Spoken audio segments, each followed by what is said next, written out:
Bir buna jigit var ekan bir işim şu, işimi so'rab kelinglar. Men taqsim etib ketman.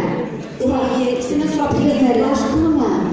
Bik yig'naydi, bik ota onda burg'alanma. Sizning ismingiz kim bo'ladi? Sizning ismingiz?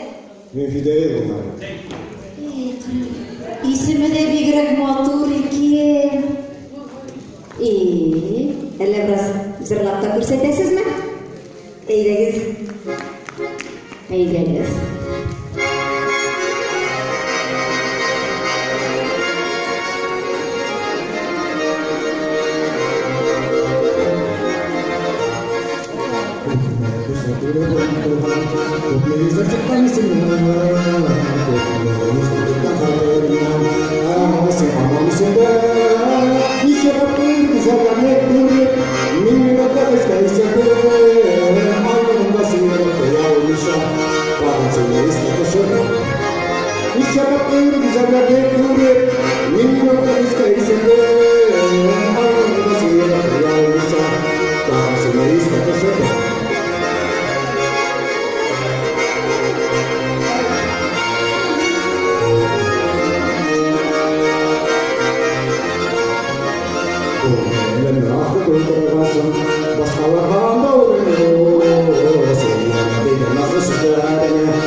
Para